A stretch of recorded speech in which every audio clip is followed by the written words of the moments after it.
সকাল 2:30। খবর করছে হাবার বাইকা বাম্মা কোনার বাবা কেদার মায়ের ফাদার মোহাম্মদ ইউসুফ ভাই।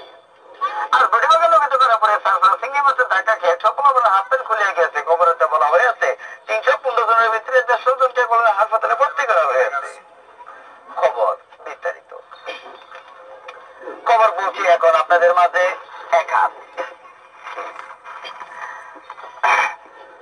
আজ ঢাকা মহাকালিক কাঁচাবাজার থেকে একটি কুত্তার বাচ্চা হারানো গেছে। কুত্তার বাচ্চার পরনে ছিল লাল রঙের হাফ প্যান্ট এবং গোলাপি রঙের ব্লাউজ। কুত্তার সন্ধান নিয়ে যদি কেউ পেয়ে থাকেন জামালপুর সরিষাবাড়ি পাথর মোড়ে পৌঁছায় দিবেন। তাকে 2টা সিরা জুতার মালা এবং একটা গুড়ার চাবুক দেওয়া হবে। খবর করছি ঢাকা টঙ্গী বাস্তবপাড়া থেকে। টঙ্গী বাস্তবপাড়া থেকে মুরগা মুরগির মিছিল বাইরে হইলেছে। তারা বলেছে শিয়াল দেখে যদি কণ্ঠন না রাখিতে পারে অর্ধেক মুরগা মুরগি ডিম পাড়া বন্ধ করিয়া দিবে। খবর করছি ধূমপানের কারণে হাজার হাজার করোনা ভাইরাসের কারণে মানুষ আত্মহত্যা করবার জন্য তারা প্রস্তুতি নিচ্ছে। কেন যেন কৃষকের ভিতরে তারা উপর দিকে এসে এই নতুন খবরটি প্রচারের জন্য তারা আমাকে অনুষ্ঠিত করেছে। খবর করছি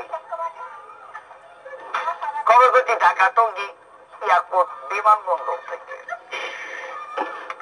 আজ ঢাকা এয়ারপোর্ট বিমানবন্দর থেকে একটি প্লেন উঠে যাওয়ার সময় মশার সাথে ধাক্কা খেয়ে বিমানটি বাস্ট হয়ে যায়। মশাটির কোনো ক্ষতি হয় না। মশাটিকে ধরার জন্য 2000 বিটিআর এবং 3000 সেনাবাহিনী মোতায়েন করা হয়েছে। খবরেতে বলা হয়েছে বাকি অংশের সময় পুরো এয়ারপোর্টে ধরা পড়েছে প্লেনে মশাটিকে কেটে মশাটির পেটের ভিতর 2টা মিলিটারি পাওয়া গেছে। খবর শেষ করছি এ বলে বিস্তারিত। আবার দেখা করবেন রাত 8টার পর।